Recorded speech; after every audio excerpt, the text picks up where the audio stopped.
Hello दोस्तों, नमस्कार। Welcome to come back over YouTube channel number 1 channel. आज मैं आप लोगों के लिए लेकर के आया हूं एक न्यू रिक्रूटमेंट वीडियो जो कि है CSIR यानी कि council of scientific and industrial research यानी कि वैज्ञानिक एवं औद्योगिक अनुसंधान केंद्र के अंदर वैकेंसी आई हुई है, जिसमें एक डिपार्टमेंट है सेंट्रल साइंटिफिक इंस्ट्रूमेंट्स ऑर्गेनाइजेशन। ठीक है, इसी प्रकार से इसमें बहुत सारे एक तरीके से जो डिपार्टमेंट हैं वो काम करते हैं। CSIR के अंदर बहुत सारी शाखाएं, जैसे कि CGCRI है, NEIST है, NAL है और भी अन्य बहुत सी इसके अंदर शाखाएं हैं। NCL है। इसी प्रकार से बहुत सी इसमें शाखाएं कार्यरत होती हैं। तो ये जो शाखा है वो है सेंट्रल साइंटिफिक इंस्ट्रूमेंट ऑर्गेनाइजेशन, जो कि चंडीगढ़ के अंदर कार्यरत है। चंडीगढ़ में 2-3 CSIR की शाखाएं हैं। ठीक है, तो आज जो शाखा है वो है CSIR CSIO के अंदर। ठीक है, तो इसकी जो डिटेल्ड नोटिफिकेशन है वो अपन लोग नीचे चलते हैं। इसमें बता रखा कि इस शाखा का काम क्या है। तो अगर आप लोगों को शाखा का काम जानना है तो आप लोग इसमें पढ़ सकते हो और इसमें एक अच्छी सैलरी आप लोगों को देखने को मिल जाती है। ठीक है, और आप लोगों के लिए चंडीगढ़ शहर में काम करने का मौका है। चंडीगढ़ में बहुत से लोगों की इच्छा होती है कि हम चंडीगढ़ में जॉब पाएँ, चंडीगढ़ में हम लोग रहें। बहुत से लोगों की इच्छा होती है ये चंडीगढ़ के अंदर रहने की।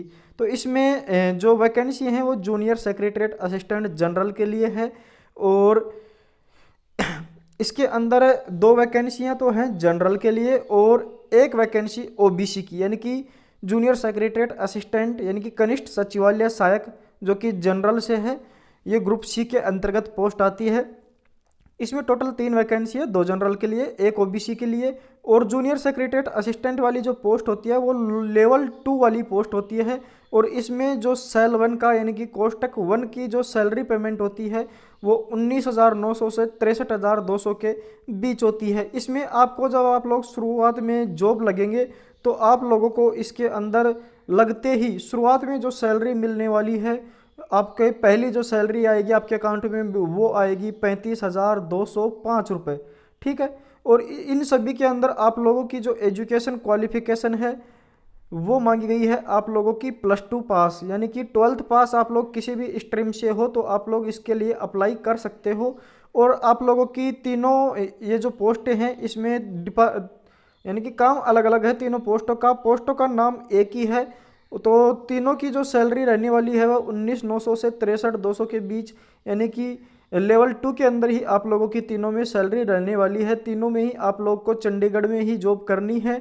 और इसके अंदर जो वैकेंसी है जूनियर सेक्रेटरीट असिस्टेंट, इसमें फाइनेंस और अकाउंट्स का काम होगा ओनली। इसमें 2 वैकेंसी जनरल के लिए है, एक हैंडीकैप्टेड PWD वैकेंसी है जो कि बैकलॉग वैकेंसी है, पिछली खाली रह गई थी।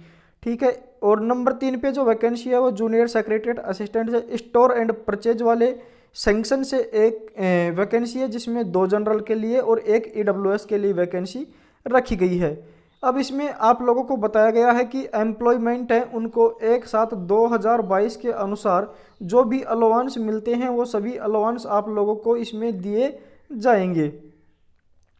और इसमें आप लोगों की जो टाइपिंग स्पीड मांगी गई है वो इंग्लिश में 35 वर्ड पर मिनट और हिंदी में 30 वर्ड प्रति मिनट आप लोगों की होनी चाहिए। और इंग्लिश में 10,500 की वर्ड पर हावर डिप्रेशन होना चाहिए। हिंदी में अगर आप लोग करते हो तो 9,000 की डिप्रेशन पर हावर आप लोगों का होना चाहिए। प्रत्येक 5 शब्द का 5 अक्षरों का एक शब्द माना जाएगा। जैसे कि आप लोग 5 जैसे कोई भी वर्ड लिखते हो, जैसे THIS, इसमें 4 अक्षर हो गए, एक आप लोग स्पेस दोगे तो 5 अक्षर हो गए। इस प्रकार 5 अक्षरों का एक शब्द इसमें माना जाएगा। तो इस प्रकार से आप लोगों को 35 शब्द 1 मिनट में लिखने हैं। 35 वर्ड 1 मिनट में इंग्लिश में अगर आप लोग करते हो तो 35 वर्ड पर मिनट, और हिंदी में अगर आप लोग करते हो तो 30 वर्ड पर मिनट आप लोगों की टाइपिंग स्पीड इसमें होनी चाहिए। ठीक है, ये आप लोगों का हो चुका है। चलते हैं आगे की तरफ। जॉब डिस्क्रिप्शन देखिए, अगर आप लोग जूनियर सेक्रेटरी असिस्टेंट जनरल की पोस्ट पे लगते हो तो इसमें आप लोगों को तीनों ही डिपार्टमेंट वाला काम करना होता है। ठीक है, इसमें जनरल वाला भी, फाइनेंस एंड अकाउंट्स वाला भी, और सेल एंड परचेज, सभी कार्य आप लोगों को इसमें करने होते हैं अगर आप लोग जनरल वाली के अंदर लगते हो तो। ठीक है, इसमें आप लोगों को इन तीनों पोस्ट के अंदर जो भी कार्य होते हैं वो आप लोगों को करने होते हैं। इसमें डिजायरेबल यानी कि अगर आपके पास हो तो अच्छी बात है, नहीं हो तो भी चलेगा। डिजायरेबल क्वालिफिकेशन या डिजायरेबल नॉलेज का मतलब ये होता है कि हो तो बहुत अच्छी बात है, नहीं हो तो भी कोई दिक्कत नहीं होती है। Junior secretary assistant general finance and account and S&P के लिए इसके अंदर आप लोगों को नॉलेज होना चाहिए noting and drafting, precis writing, good language skill, इन सभी का आप लोगों को नॉलेज होना चाहिए। रिकॉर्ड मेंटेनेंस का, और आप लोगों को नॉलेज होना चाहिए कंप्यूटर इंक्लूडिंग MS वर्ड का, यानी कि MS Word, MS Excel, MS PowerPoint, और टाइपिंग इंग्लिश और हिंदी। अगर ये आपको नॉलेज है तो बहुत अच्छी बात है। ठीक है, ये डिजायरेबल क्वालिफिकेशन है, अनिवार्य क्वालिफिकेशन यानी कि इसेंशियल क्वालिफिकेशन ये नहीं है। अगर आप लोगों के पास भी ये नहीं है तो भी चलेगा। नेक्स्ट जो पोस्ट है वो है junior secretariat assistant finance and account के अंदर। इसमें आप लोगों की ये जो पोस्ट है इसमें आप लोगों को डाटा एनालिसिस वाला काम आना चाहिए, बैंकिंग वाला और जनरल फाइनेंस वाले जो रूल्स हैं इन सभी का आप लोगों को नॉलेज होना चाहिए। नेक्स्ट जो पोस्ट है वो जूनियर सेक्रेटरीट असिस्टेंट S&P, इसमें आप लोगों को नॉलेज होना चाहिए नेशनल और इंटरनेशनल ट्रेड, ऑनलाइन मार्केटिंग, और गवर्नमेंट जो भी प्रोक्योरमेंट रूल्स, इन्वेंट्री मैनेजमेंट, ये जो होते हैं मैं इनको इतना जानता नहीं हूँ, तो इसमें जो कार्य होता है वो करना होता है। जनरल वाला कार्य लगभग और फाइनेंस एंड अकाउंट वाला जो कार्य होता है वो मुझे पूरा एक तरीके से आता है। इसमें थोड़ा अलग दिया गया है S&P के अंदर, तो ये कार्य भी आप लोगों को जो दिया गया है वो आप लोगों से करवाया जाएगा। इसमें अब आप लोगों की सिलेक्शन जो प्रोसेस होने वाली है वो बताया गया है कि सबसे पहले आप लोगों को फॉर्म भरना है, उसके बाद स्क्रीनिंग कमेटी के द्वारा आपके जो फॉर्म हैं उनको चेक किया जाएगा। अगर आप लोगों का फॉर्म, एजुकेशन, क्वालिफिकेशन सभी जो नोटिफिकेशन दी गई है उसके अनुसार है तो आप लोग स्क्रीनिंग कमेटी के द्वारा सिलेक्ट कर लिए जाओगे। उसके बाद आप लोगों की टाइपिंग टेस्ट होने वाली है कंप्यूटर के ऊपर, और ये जो टाइपिंग टेस्ट है ये आप लोगों की हिंदी और अंग्रेजी, आप जिस तरीके से फॉर्म में अप्लाई करोगे, आप हिंदी चूज करते हो तो हिंदी में होगी और इंग्लिश चूज करते हो तो इंग्लिश में होगी।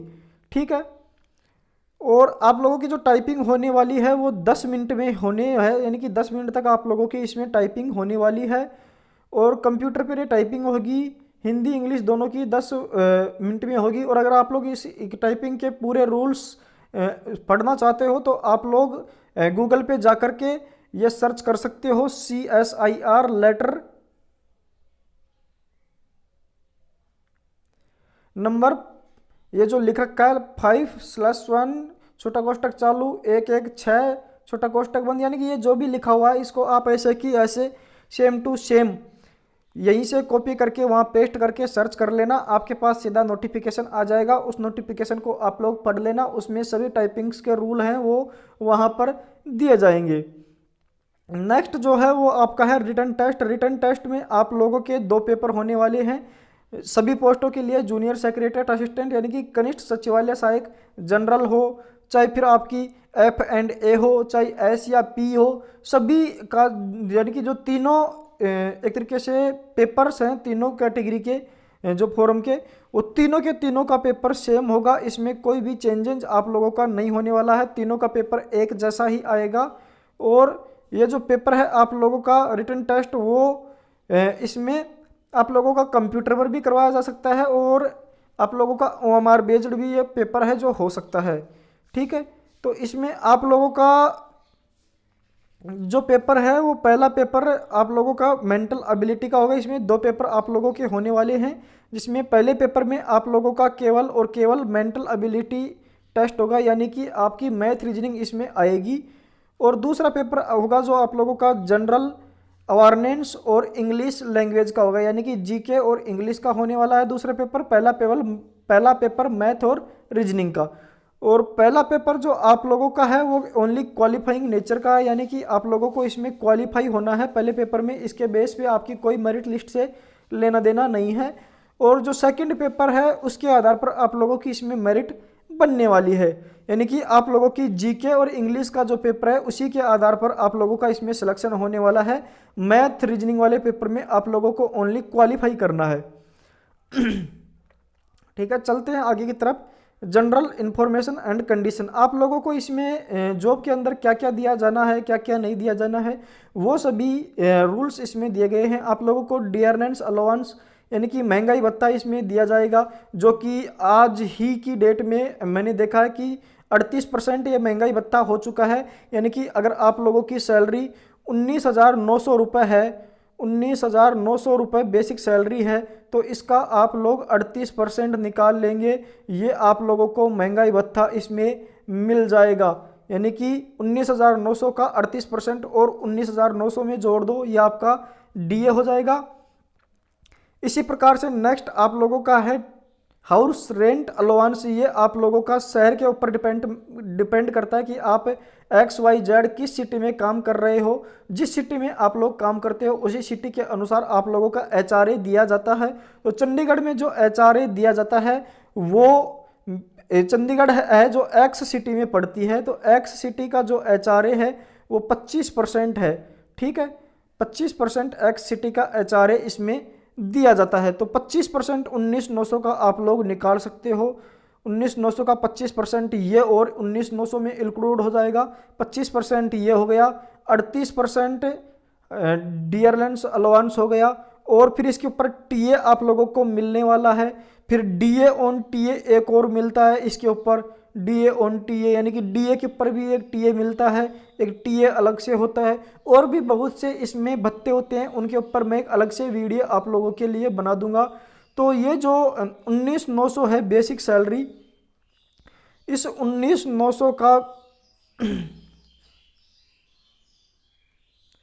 19,900 आप लोगों की बेसिक सैलरी है, इसका आप लोगों को 25% एक और 38% एक, तीनों को जोड़ेंगे 8 5 13, 3 3 6 7, ये ऐसे समझो कि आप लोग 75% 19,900 का इसमें और 19,900 में इंक्लूड कर सकते हो। तो आपकी बेसिक सैलरी आपकी 19,900 है, इसमें आप लोग 75% और जोड़ लो, इतनी आप लोगों को सैलरी मिलने वाली है 19,900, और फिर इसमें 19,900 का 175% निकाल लो, ये सैलरी आप लोगों की मिलने वाली है। वैसे इसमें तो दे भी रखा है कि आप लोगों को 35,205 रुपये दिए जाएंगे। ठीक है, आप लोग जब शुरुआत में जॉब पे जाओगे तो शुरुआत की आपकी जो बेसिक सैलरी है वो 35,205 रुपये दिए जाएंगे आप लोगों को। उसके बाद हर साल इसमें एक बात और बता दूं मैं आप लोगों को, क्योंकि अगर आप लोग नए नए मेरे यूट्यूब चैनल पर जो भी कैंडिडेट्स हैं वो सभी नए हैं, तो जैसे आप लोगों को इस साल जो सैलरी मिल रही है, आप लोगों को मान लो 35,205 रुपये इस साल आप लोगों की सैलरी है,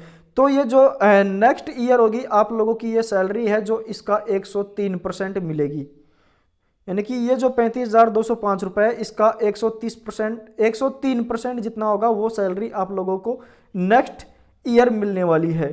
ठीक है, अब ज़्यादा डिटेल में मैं बता नहीं सकता क्योंकि वीडियो बहुत ज़्यादा लंबा बन जाता है। अदर कंडीशन आप लोग इंडिया से होने चाहिए, अप्लाई कर रहे हो तो, और ये सारी इंफॉर्मेशन एक तरीके से सभी जो भी वैकेंसी आती हैं सभी के अंदर मांगते हैं, वही इसमें सेम सा है, ऐसी कोई पर्सनल बात इसमें नहीं है। ठीक है, एज लिमिट इसमें SC ST को 5 साल की छूट है, OBC को 3 साल की छूट है, PWD अनरिजर्व्ड कैटेगरी के लिए 10 साल की छूट है, और PWD जो SC ST से आते हैं, ठीक है, PWD कैंडिडेट जो SC ST से आते हैं तो उनको 10 + 5 यानी कि 15 साल की छूट हो जाएगी, OBC वालों को 10 3 13 की छूट हो जाएगी। ऐसे ही इसमें छूट दी जाती है, ये जैसे नीचे भी समझा रखा है इसके अंदर। ठीक है, इसमें मैंने एक्स सर्विसमैन को भी इसमें छूट दी जाती है, और ex serviceman OBC SC ST जो हैं उनको भी इसी प्रकार से छूट जाती है। विडो डिवोर्स वुमेन जो है उनको इसमें 35 ईयर तक के जो ये महिलाएं हैं जो विडो डिवोर्स वुमेन हैं वो जनरल से इसमें फॉर्म अप्लाई कर सकती हैं, और जो डिवोर्स वुमेन विडो हैं जुडिशियली हैं वो OBC से अगर बिलोंग करती हैं तो 38 साल, SC ST से बिलोंग करती है तो 40 साल तक फॉर्म अप्लाई कर सकती हैं। अगर इसमें एक बात और दे रखी है, ये मोस्ट इम्पोर्टेंट बात मुझे लगी इसके अंदर, ये आप लोगों को बताना अनिवार्य है। अगर आप लोग जनरल पोस्ट के लिए अप्लाई करते हो तो SC ST OBC के जो कैंडिडेट हैं उनको कोई छूट इसमें नहीं दी जाने वाली है, ठीक है। और इसमें जो मोस्ट बातें हैं वही मैं आप लोगों को बताना चाहूँगा। अगर आप लोग PWD कैंडिडेट हो यानी कि हैंडीकैप्टेड हो आदि हो, तो आप लोगों का कम से कम जो हैंडीकैप्टेड क्वाटा है वो 40% होना चाहिए। यानी कि अगर आप लोग विकलांग हो तो कम से कम 40% विकलांग हो तो ही आप लोगों का इसमें बेनिफिट मिलेगा, नहीं तो नहीं मिलेगा, ठीक है। नेक्स्ट इसमें मोस्ट जो बातें होंगी वही मैं आप लोगों को बताऊंगा। और इससे संबंधित जो भी जानकारियां आप लोग लोगे, जो आपको नॉलेज नहीं है और आप लेना चाहते हो, वो मुझे कमेंट कर देना, मैं आप लोगों को बता दूंगा, ठीक है। इसके लिए बताया गया है कि आप लोगों को अप्लाई कैसे करना है, तो ऑनलाइन अप्लाई इसमें करना है। ये आप लोगों को साइट दी गई है www.csio.res.in के द्वारा आप लोग इस साइट पे जाकर के और ऑनलाइन अप्लाई कर सकते हो। और जो ऑनलाइन अप्लाई होने हैं वो 25/10/2022 इसकी लास्ट डेट रहने वाली है, ठीक है। 5 बजे तक, शाम के जो 5 बजेंगे उस तक आप लोग इसमें 25 अक्टूबर तक इसमें अप्लाई कर सकते हो। और फिलहाल में ऑनलाइन अप्लाई चालू है, 26/9 से अप्लाई शुरू हो चुके हैं। और जनरल, EWS और OBC कैंडिडेट हैं, जनरल EWS OBC कैंडिडेट है, उनके लिए इसमें 500 रुपये प्लस में GST इसमें लगने वाली है, आप लोग अगर फॉर्म अप्लाई करते हो तो, ठीक है। इसी प्रकार से अगर आप लोग SC ST ex serviceman CSIR के अगर कैंडिडेट हो तो आप लोगों को इसमें एग्जम्प्टेड यानी कि आप लोगों को फीस है जो छोड़ दी गई है। आप लोगों की कोई फीस इसमें SC ST PWD ex serviceman women और CSIR के जो एम्प्लॉयज़ हैं उनकी कोई फीस इसमें नहीं लगने वाली है। और अगर आप लोग CBSE बोर्ड या आदि से पढ़ते हो तो आपकी उसमें CGPA आदि आता है, तो आप लोगों को उसको परसेंटेज में कन्वर्ट करके फिर लिखना होगा, ठीक है। ये इसमें बताया गया है। और इसमें कोई ख़ास बात है नहीं इतनी। नीचे चलते हैं। आप लोगों से रिक्वेस्ट है कि चैनल पर नए हो तो प्लीज़ चैनल को अवश्य सब्सक्राइब कर लीजिए। इसका जो डिटेल्ड सिलेबस है वो मैं आप लोगों को बता दूं कि तीनों ही पोस्टों का सिलेबस है वो एक ही रहने वाला है। पहला पेपर क्वालिफाइंग नेचर होता है, उसकी आधार पर आप लोगों के मेरिट लिस्ट से कोई लेना देना नहीं है। सेकेंड जो पेपर है उसी के आधार पर आप लोगों की मेरिट लिस्ट बनने वाली है। ये जो पेपर है आप लोगों का OMR बेस्ड यानी कि आप लोगों का ऑफलाइन भी हो सकता है या कंप्यूटर पर भी आप लोगों का ये पेपर हो सकता है, ठीक है। और आप लोगों का ये जो पेपर है वो इंग्लिश एंड हिंदी दोनों भाषाओं में होगा, केवल इंग्लिश लैंग्वेज को छोड़ के, क्योंकि इंग्लिश तो इंग्लिश में ही आनी है। और 12th लेवल के जो क्वेश्चन हैं वो आप लोगों के आने वाले हैं। टोटल आप लोगों के जो क्वेश्चन हैं वो 200 आएंगे इसमें, ठीक है। और ये जो पेपर है वो आपका 2.5 घंटे का होगा, 2 घंटे 30 मिनट का आप लोगों का ये पेपर होने वाला है।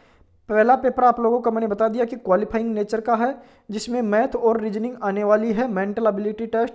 इसके लिए आपको 100 क्वेश्चन मिलेंगे, 200 नंबर का ये पेपर होगा। और इसमें कोई नेगेटिव मार्किंग आप लोगों की नहीं रहने वाली है। और इसमें केवल आप लोगों को पास करना है, आप लोगों को इसकी मेरिट लिस्ट से इसका कोई लेना देना नहीं है। सेकंड जो पेपर है वो आप लोगों का 1 घंटे का रहने वाला है। इसमें GK और इंग्लिश दोनों के 50-50 क्वेश्चन रहने वाले हैं। प्रत्येक क्वेश्चन का 3 नंबर होने वाला है, यानी कि 150 नंबर के दोनों पार्ट होंगे। और इसमें नेगेटिव मार्किंग आप लोगों की 1 negative marking for every answer, यानी कि आपकी 1/3 इसमें नेगेटिव मार्किंग रहने वाली है। सेकंड पेपर के आधार पर ही आपकी जो मेरिट लिस्ट है वो बनने वाली है। और अगर आप लोगों की अगर अभी भी कोई इन्फॉर्मेशन लेनी है, कोई इन्फॉर्मेशन मुझसे छूट गई है, तो मैं आप लोगों की पूरी हेल्प करूंगा कि आप लोगों को पूरी डिटेल है जो समझाऊं। तो आप लोगों को अगर कुछ समझ में नहीं आया हो तो मुझे कमेंट कर दें, मैं आप लोगों को समझा दूंगा, ठीक है। मिलते हैं नेक्स्ट वीडियो में, तब तक के लिए थैंक यू, बाय बाय।